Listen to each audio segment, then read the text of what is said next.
All right. Good evening, all of you. So today we will see about axial flow compressor. Okay. So this is another important topic. Last class we have seen the centrifugal compressor. So it is almost similar kind of thing. Here also you will study about the working principle of an axial flow compressor. Then you will study some of the performance parameters, then losses of compressor, then some of the strategies how you can improve the axial flow compressor.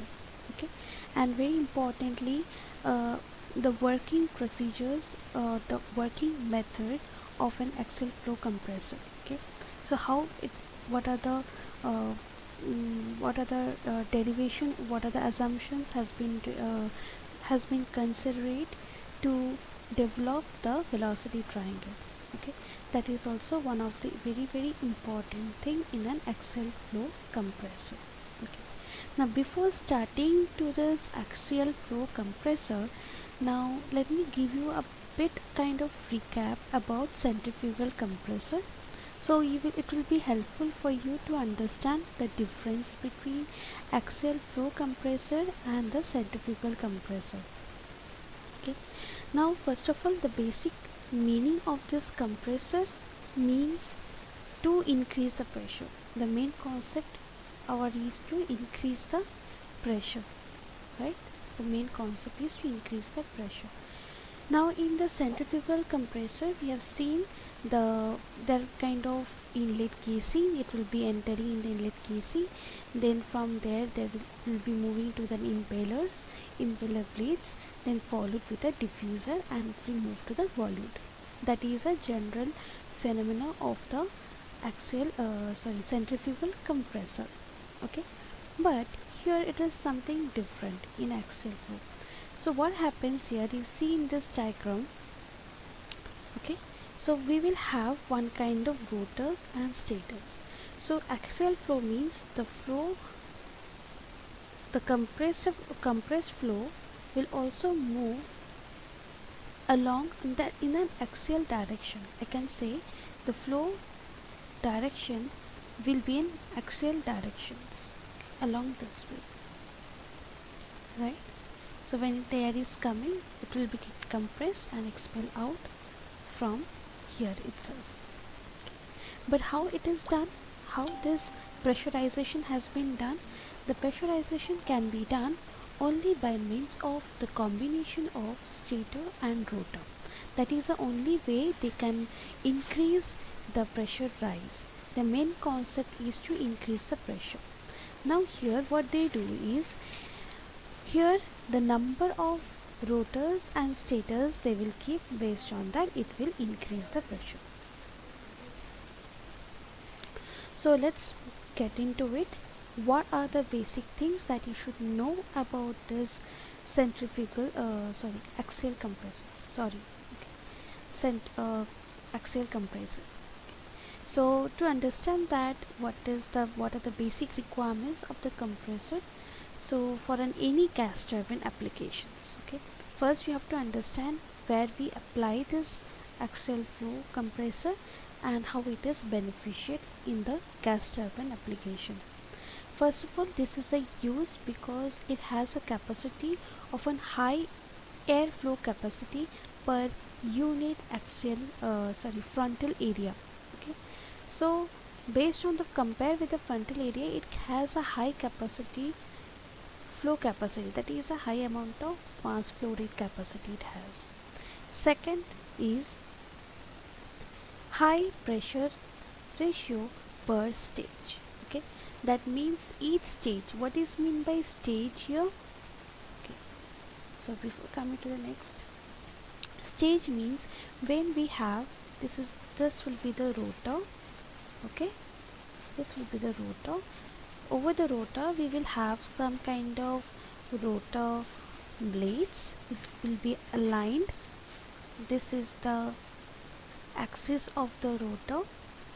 Okay, it will be moving along this, and over there is a static part, or the outer cowling you can say.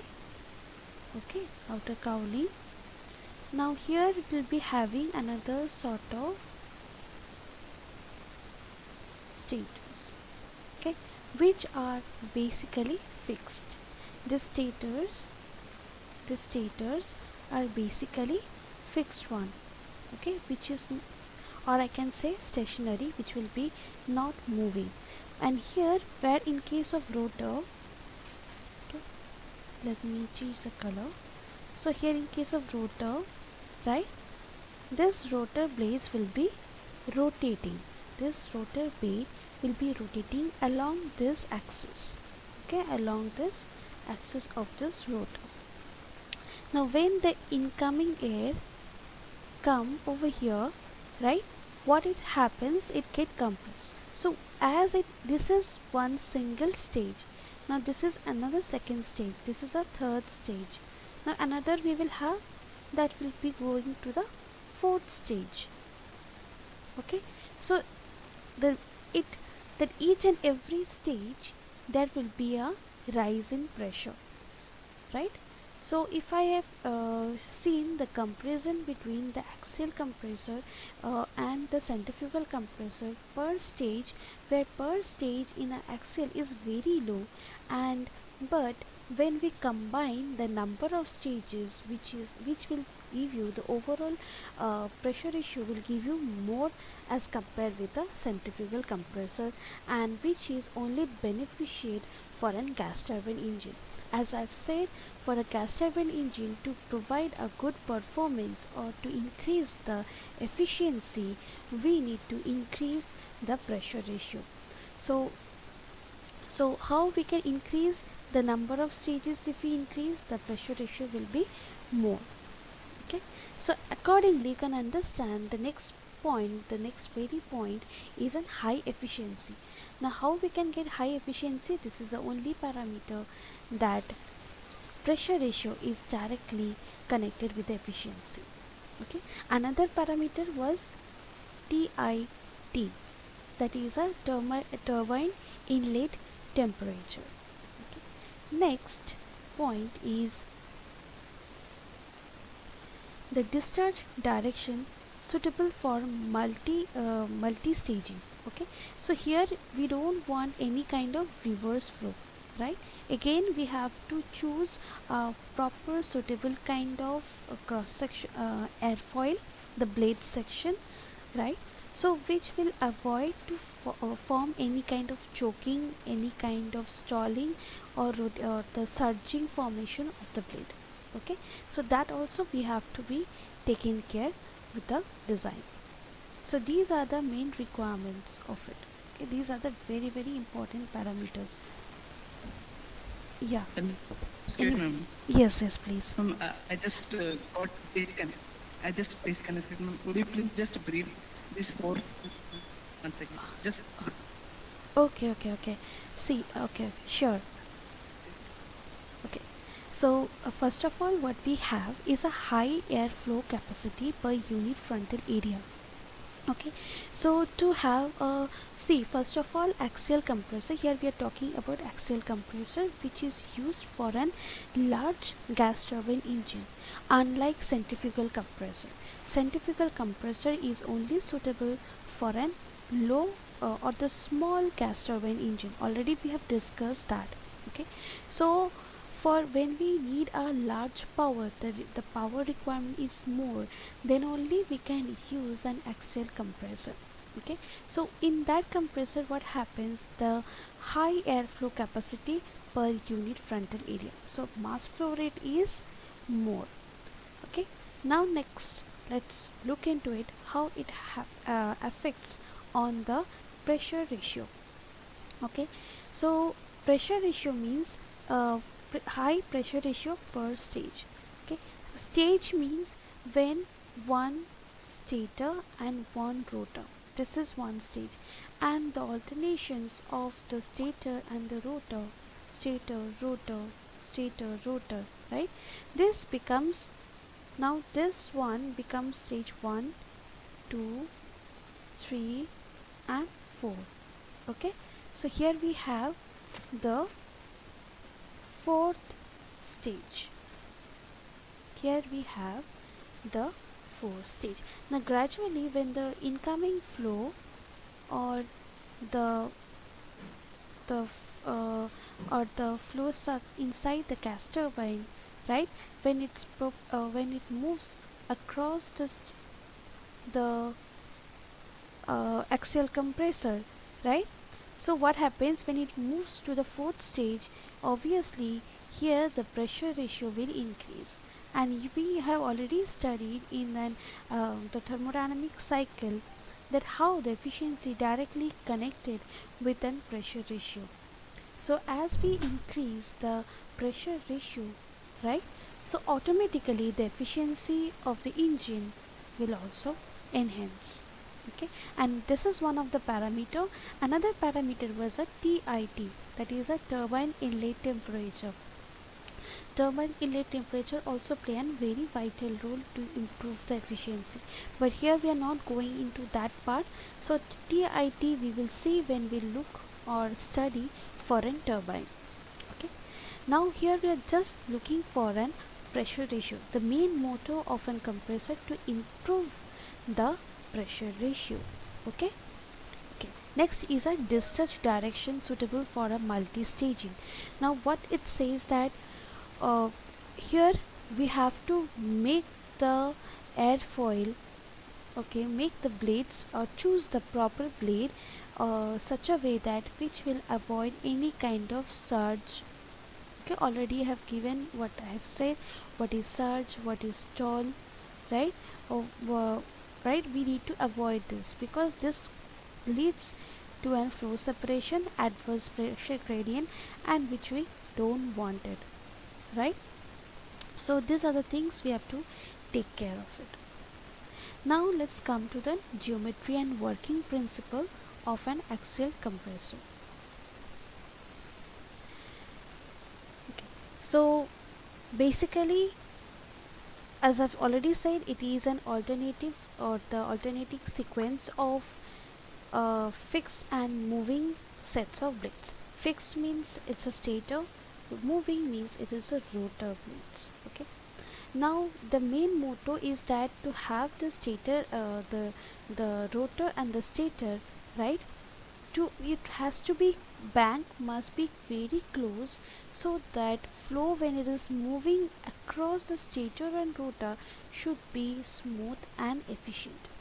Okay, so we don't want any turbulence, we want a very smooth flow. Okay, next comes the working fluid is initially accelerated by the rotor blades and then decelerated by the stator. So what it happens, so when the air hits, okay, the incoming air enters inside the compressor, what happens when it hits across the rotor blades, it accelerated, that means it produces a kinetic energy, that means velocity increases. But when it moving across the stator, right, stator blade, so there is a decelerated, that is velocity again reducing. Okay, so velocity again going down. So this is how by alternative change of kinetic energy has been converting into the static pressure, and the number of stages gradually this increase and decreasing will leads to an high pressure ratio at the end of the compressor. Okay, so overall the overall pressure ratio will be considered that what, so here S4 means here we have the number of stages is 4, right. So the pressure ratio, the finally whatever the pressurization will occur over here, that will be the overall pressure ratio for this particular compressor. Okay, now one more thing is there is an inlet guide vanes. Now what is inlet guide vanes? Usually at the entry, okay, so before when it just enter, right, before it just enter inside the compressor, we have one more blade, okay, which will guide the flow, we can say to properly define the flow into the compressor. That particular blade is called as a inlet guide vane, which will guide the air to hit to the first rotor. Okay, so that is called as a inlet guide wind. By the name itself we can say that it is just guiding the flow. Okay, it is just guiding the flow, right? Is that clear till here? Just let me know. Yes, ma'am. Okay, so now these are the basic things which we have. Next we will see so what it happens during this process. So now again same any so when we are see, this is a topic of turbo machineries. Okay, this is a topic of turbo machinery. So whenever we are dealing any topic relevant to turbo machinery, right, so which deals with an angular momentum, okay, which has to be deal with angular momentum. So this angular momentum, so whatever the process occurs, it's all because of the angular momentum. Now what happens, we have some equations already we have derived previously, that is tau equals to, not derived, we have seen r into c t2 minus n dot r c t1. Okay, so all the concept in the either by a compressor or a turbine, this is an ultimate formula for the torque generated by the shaft. Okay, torque generated by the shaft, because when we are designing the engine, or we are considering the compressor and the turbine, so always there is a balancing of the compressor and turbine. So in the balancing of the compressor and turbine, what is the consideration is, they are considering the angular momentum of the compressor is equal to the angular momentum in a turbine. So this is an ultimate concept for any turbo machinery thing. Okay, now what happens before moving, that what happens in the blade. Okay, blade means in the stator and rotor. Let's look into a brief idea that how the work is done in an axial flow compressor. Okay, now what is this angular momentum says, the work done by any compressor is equal to change in momentum in axial direction into the distance, I can say distance moved or traveled. Okay, so change in momentum in axial direction into the distance traveled. Right, now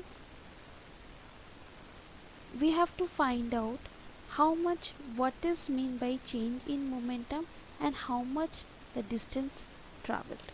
Okay, the motto is that. Now what based on this angular momentum, this velocity triangle is found. So what it happens, it has been the when the free stream velocity heating into the blades, it will be distributed within various components of an velocity. Okay, already we have seen again absolute velocity, relative velocity, then tangential velocity, right? Already we have seen. Now how this velocity parameters will vary with each other, and which will, we can see how this work done by the compressor vary from each parameter to each parameter. Okay, and how the losses also generated because of that. Now the main thing, yes, to understand the work done, so one more parameter we have to understand, as I've said, the first parameter, that is a mass flow rate. Okay, to understand the change in momentum in an axial flow, we have to understand what is mass flow rate. So you know the amount of flow enters over here, the same amount of mass flow rate will be leaving out from the exit of the compressor. That is the amount of, if enter is I and leaving is E, we can say both are equal, right? Now what is this mass flow rate? Rho A V. Now let's consider, when, since we are considering it is an axial flow compressor, always the V we consider as an axial velocity. The velocity we consider is axial velocity. Now here at a given constant mass flow rate, okay, it is constant. Our mass flow rate is constant because whatever it is entering, the same amount will be leaving. Now let's look into the cross section of the compressor. So what happens in the cross section? Okay, if this is the amount of air enters, this is the amount of air leaves.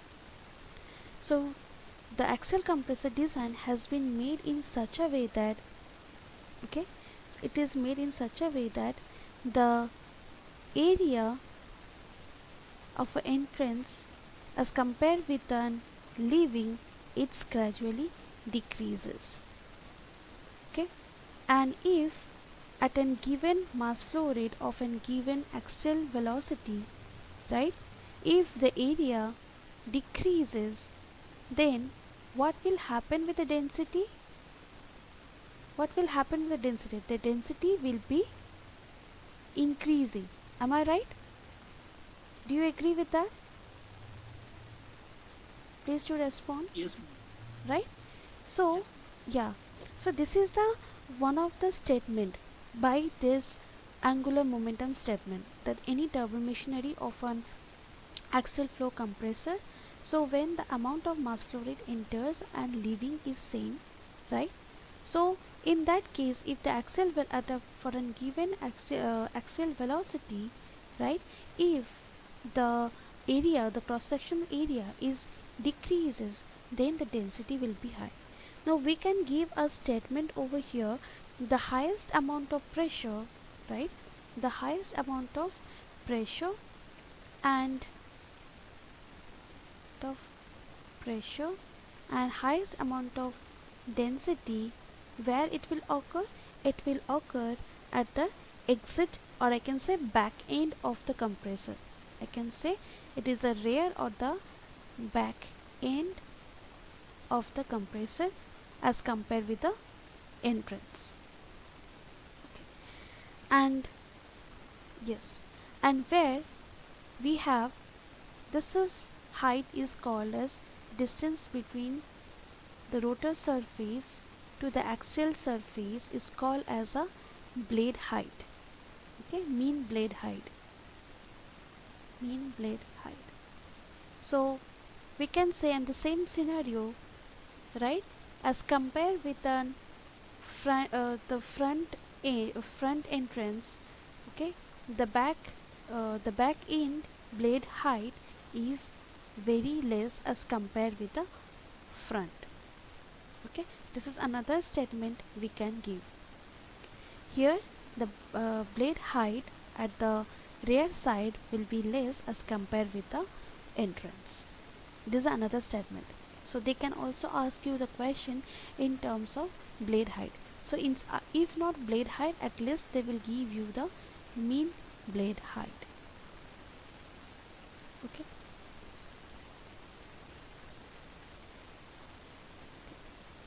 Alright, so this is the thing, that is inlet guide vanes, okay, which is guiding the flow when it's flowing through the rotor, right? Inlet guide vane, then followed with the rotor, then the stator. Now sometimes stator is also known as a stator nozzle, sometimes also called as a diffuser. Okay, so what it happens gradually when it is entering into the inlet guide vane, you can see, let's first look into the velocity profile. The velocity profile is almost gradually, it's almost static or slightly increasing, right, slightly increasing. Then as it enters or hits towards the rotor, it's gradually it is developing a high amount of kinetic energy, high amount of kinetic energy, right? Then in the diffuser, what is happening? Diffuser, again the velocity is falling, the velocity is falling, because as I've said, in the stator it is called a deceleration, and in the rotor it is causing an acceleration. Okay, so you need to remember this diagram. Sometimes they can ask you in terms of diagram. Now let's look into the pressure, what happens in each and every stages. Okay. Now in that dotted line you can see that refers to the pressure. Now in this inlet guide vane, when it is just entering, the pressure is slightly decreased, because of there will be some kind of pressure losses. Then again, from the point it is entering to the rotor to the entrance of the diffuser, again what happens, there is some increase in pressure, as gradually it is the flow is moving from the rotor end to the diffuser end, again there is some increase in pressure. Now this pressure is nothing but the static pressure. Please do not get confused with the static and stagnation. Here when we talk about the pressure, it is a static pressure. Okay, that is a high. So gradually if we have the number of stages, right, again there is a number of stages, what will happen, again gradually it will increase. Now they might give you a question something like that. Okay, they might give you like, here we have the rotor, then we have the stator, right, again we have the rotor, right, again we have the stator. Okay, right, so how many stages here? We have two stages. This is a rotor, stator, rotor, stator. Now they may ask you draw the velocity, and they won't ask you to draw, they will ask you to find out the suitable one, right? So what it will be if it is a two stages, right? If it is two stages, so what happened in the let's first draw for the velocity. Okay, for the velocity, when it just enter, right, slightly, so velocity increases in the rotor. So I'm not considering the inlet guide vane, I'm just considering with the rotor and stator. So velocity increases drastically. Okay, now it became constant in the passage. Now in the stator, again it decelerate. Okay, again what happens here, it increases in the rotor, then again in the stator decreases. So if I have to draw a velocity diagram for an multiple stages, so it will be like ups and downs, ups and downs. Okay, but if I have to draw for an pressure, what will I draw? Then from the pressure, it's gradually increases stage by stage, it increasing stage by stage, right? You got the difference? Please let me know, did you got the difference? Yes, ma'am. All right, so again let me give a small recap, that in the rotor it always the kinetic energy builds up, right, velocity increases, or we can say it causes an acceleration. In the stator, what happens, there is a deceleration, the velocity decreases over here. Clear? And but the static pressure is increasing in both the rotor and the stator. All right, yes, now coming to the vital part is a velocity triangle, and from the velocity triangle we'll see how the work is done to that axial compressor. Okay, so okay, so do you remember the axial compressor diagram? Do you remember, anyone remember the centrifugal compressor? You remember the velocity triangle we have drawn? Yes, The, ma'am, I remember it. yeah. Now can you see this one and the other one? Tell me the difference in it. What is the difference? Ma'am, I'm able to see that like it has been interchanged, ma'am. Okay, what has been interchanged? The yes, ma'am. The two triangles are there in the bigger triangle, and that alpha and beta, I guess it has been interchanged actually. And moreover, alpha and beta comes in the left corner and the right corner, but now it is at the top. Yes. Okay, so what we have seen before was something like, okay, we have drawn, we used to draw something like this, as I've said, right? CA, right? And here we'll be having CT, right? So here we used to write alpha and here is to write beta. Am I right? This is what we used to Yeah. follow Yes, ma'am. in a centrifugal compressor. Okay, but here also same thing. What is C? C, what you have studied there, it is an axial velocity. C was the absolute velocity. Okay, C is the absolute velocity, W was the relative velocity, okay, U was the tip velocity, or we can also call as a peripheral velocity, or also known as a blade velocity. So how to find U? U is pi d n by 60. Okay, pi we can find using this. Alright, and what is CT? CT was real or tangential velocity, right? But here we have another component called as a W suffix t. Okay, W suffix t. Now W suffix t is a tangential flow for an relative tangential flow, and this one CT was an absolute tangential flow. Okay, that is the only difference, another new term you can see over here. Alright, could you able to get the point? Ma'am, can you please tell what is WT1 again, please? Yeah, sure. So CT1 is an absolute tangential, okay, flow. Okay, and WT2 is a relative tangential flow. Alright, that is the extra term we have is a W suffix t. Okay, W suffix t. And instead of, already I have said what is the before, in centrifugal compressor the angle between U was also the tip velocity or the blade velocity, right? Instead of that, okay, here the beta is a angle between the axial velocity with an relative velocity. Please note down here, in case of beta 1 is called as a blade angle. Okay, blade angle velocity, or the sometimes is also known as a blade relative velocity, relative angle. Okay, blade relative angle. So beta 1 is a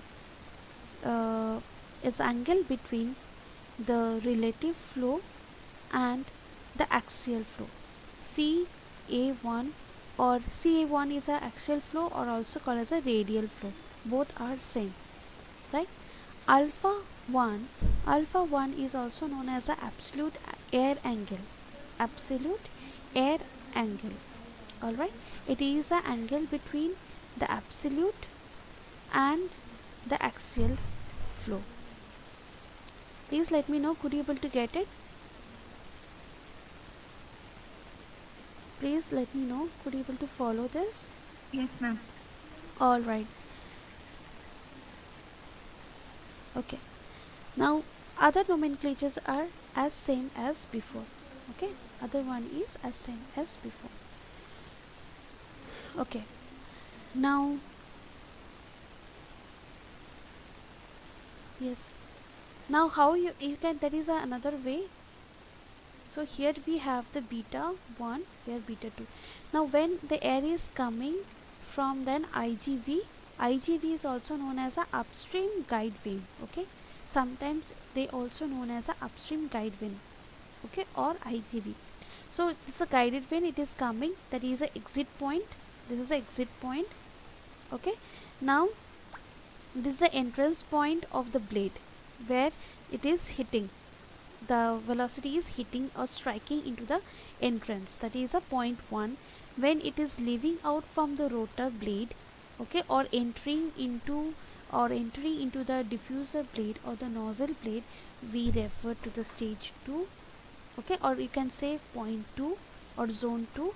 And from where the flow is again leaving or expelling out from the diffuser blade, okay, or the nozzle blade or the stator blade, it is the zone 3. Okay, is it clear with the 1, 2 and 3? 1 is the entrance point where it is hitting or entering into the rotor blade, the point 2 where the exit of the flow from the rotor blade, and 3 where it is again exit from the stator blade. Clear? Now one thing you can identify from here, right, when the flow expel out from the stator blade, right, there is no W3. Then what I can say, in case of when the stator blade is expelling out, there will be no relative flow. Can I say that? There will be no relative flow. Clear? Can I say that? Please let me know. Yes, ma'am. Yes. Right, so there is absence of relative flow. Okay, so that is another key point. Now using this velocity triangle, what I can make up is I am going to find out the work done for this axial flow. Now first of all, when at the point 1, okay, at the point 1, what I can write a statement, a very simple statement I can write. Can I write U equals to WT1 plus CT1? Can I write this statement? U equals to WT1 plus CT1. Can I write this statement? Yes, ma'am. Okay. Yes, ma'am. Now what is WT1? Now can I consider this triangle when I am considering WT1, right? Can I consider this triangle?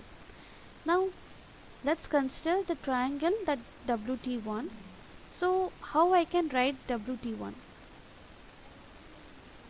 Can I write, let me consider, tan beta 1 equals to height WT1 by CA1, okay, and then what about CT1?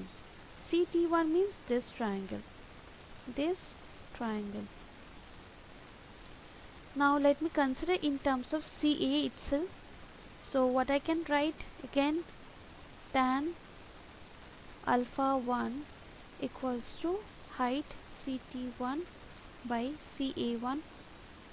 So WT1 equals to CA1 tan beta 1 and CT1 equals to CA1 tan alpha 1.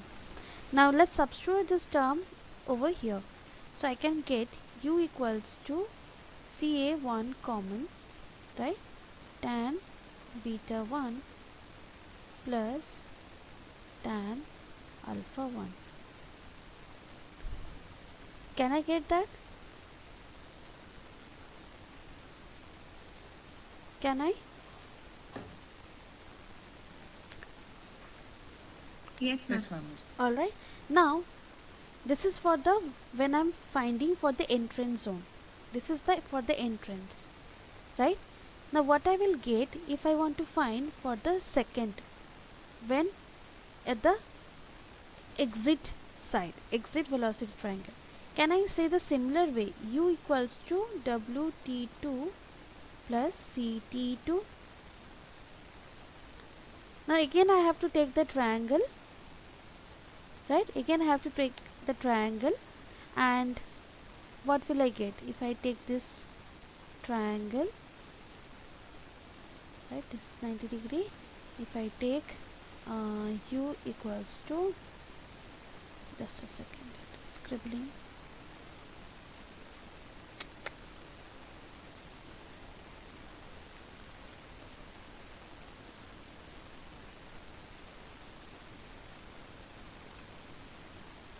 so can I write equals to, same way I can write CA2, right?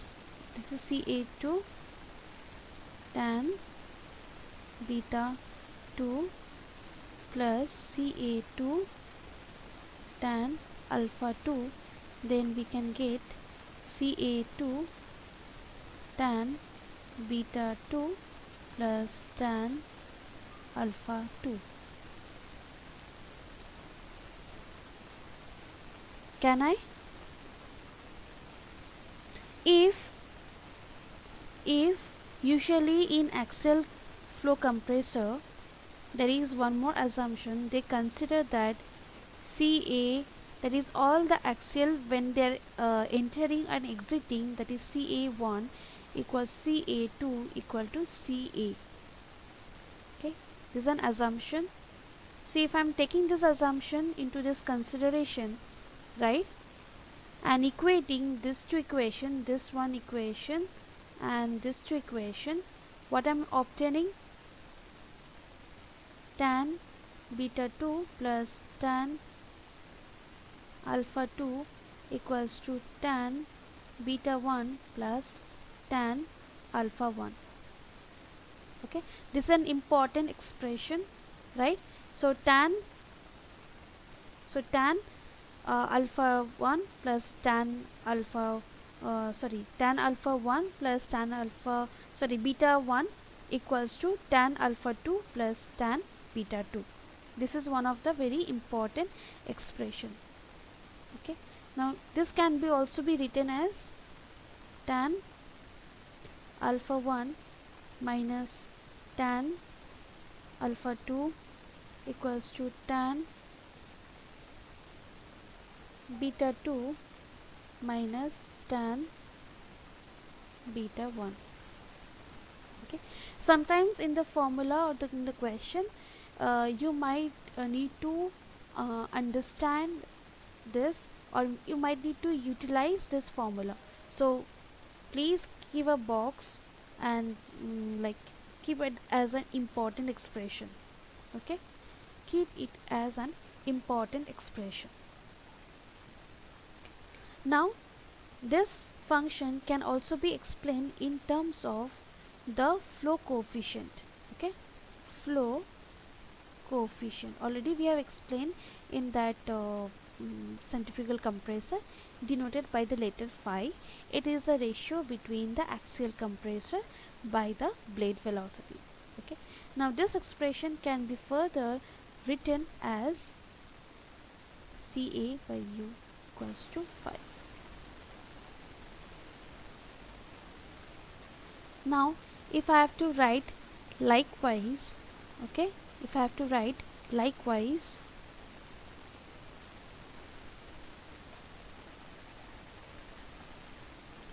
so these are the important expression which I will get, that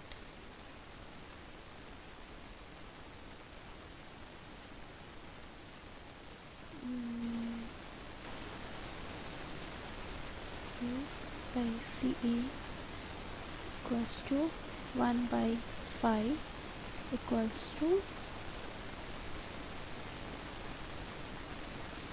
tan alpha 1 plus tan beta 1 equals to tan alpha 2 plus tan beta 2. Okay,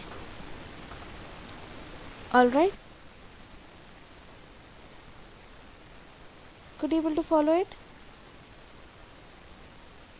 So you Excuse have me, ma'am. Yes, please. I could see like 1 by till the step 1 by 5 I can understand, ma'am. After that it is Okay, see, okay, how I will explain. It's very simple. See this expression, okay? So already I've said we have taken an assumption CA1 equals to CA2 equal Okay, to okay. CA. You have Okay, just so divided it, ma'am. yes, exactly. Okay, I have okay. divided. If I'm dividing, we will be getting this way, right? Okay, okay, sure. Okay. So they might ask in the reverse way. Like if I'm asking the flow coefficient, then I have to write phi equals to 1 by tan of alpha 1 plus tan of alpha beta 1, okay, or 1 by tan of alpha 2 plus tan of beta 2. Okay, got it. These are the important expressions. Sometimes we get confused with the alpha 1 and beta 1 and whatever, like this kind of things. So you have to remember this step, how it has been derived. Okay, and next important is in the Ma'am, diffuser. what is phi is called? Phi is a flow coefficient. Okay. Okay, it is a ratio between Ca, that is the axial flow, divided by the blade velocity or peripheral velocity, okay, or tip speed. So they have given lot many things, different okay, expression for that. Now, okay, now you have to understand, sorry, it has been overlapped. Okay, this is the rotor, this is the stator. This is one of the very important concept that you have to remember, this tabular column. Okay, so it is a few kind of relations between the absolute velocity, relative velocity, flow width, then static pressure and the total pressure. Okay, so first I will go with the static pressure and the velocity and the total pressure. So always, I already we have discussed that in the change of the rotor blades and the stator blades, okay, blades and the stator blades, when the flow is moving along this, gradually our pressure increases. So each and every step, even in the rotor, even in the stator, our pressure increases. Now let's look into the total pressure. Total pressure increases where? In the rotor blade, because the blade is rotating. And if you see in the stator blade, it is almost constant. Means constant. Why? Because that is the only reason the blades are static over there, so it will be constant, right? So pressure in both the rotor and the stator, it will be increasing. Total pressure will be increasing in the rotor, then in the stator it will be almost constant. Okay, almost constant. Now coming to the flow width. Okay, flow width, gradually as in increase of the rotor and the stator, both it will be increasing. Flow width will be increasing both in the stator and rotor. So they might ask you some 1 or 2 marks or some kind of multiple things, kind of find out the right statement and all, right? And so you must understand how these factors are dependent with each other. Okay, now coming to an relative velocity. Relative velocity, you remember here, you see there is no relative velocity in case of stator, exit of the stator, right? So obviously it will be nil. You can see here there is nothing, nil. Okay, and what happens in the rotor? In the rotor, the relative velocity decreases. Okay, in the rotor the relative velocity decreases. And let's see in the absolute, the rotor system, the absolute velocity increases, and in the stator it decreases. Okay, Excuse me, ma'am. yes please. Ma'am, in the rotor as well as in the stator, the pressure is going to be increased as told earlier, ma'am. Okay, Then how the total pressure is said to be a constant in the stator, ma'am? It has to increase, right? which one? Total Then the pressure. the So last total pressure, you are asking for total pressure for a stator? Yeah, yes, ma'am. Yeah, see what is mean by the that the total pressure, that means a point at which the velocity will comes to rest, okay, or that means velocity will be zero, right? So what is happening in the stator Yes. velocity? Yes. It is gradually decelerating, right? Decreasing. So so that's why it is almost decreasing to, if more v leads to that, it will completely comes to zero. So that's why where the velocity comes to zero, that what is a point of total pressure, right? So that there it will be almost be same, there won't be any change, whatever it will be in the rotor, right? That total Okay. pressure will remain same over there, okay, that there Okay. won't be any change in the stator. So again it will gain its kinetic energy, means again it will increase its your total pressure, right? Okay. Okay. Okay. Hmm. Sure. And this increase and decrease, okay, here this absolute velocity is increasing and in the stator it is decreasing, right? So this is also one of the biggest criteria, design criteria for this velocity triangle, okay. That means I can say that c1 is greater than c2, okay, right? I can say that c1 is greater than c2. This is one of the important consideration. All right, they can ask you such kind of thing also, okay. In term, instead of increase decrease, they can ask which one is higher as compared with the other one. You know what is c1, right?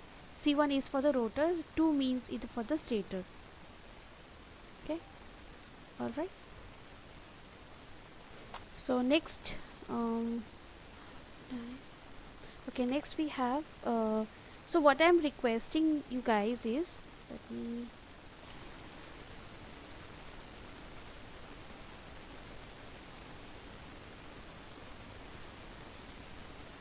okay, can you see my screen? I am sharing another screen.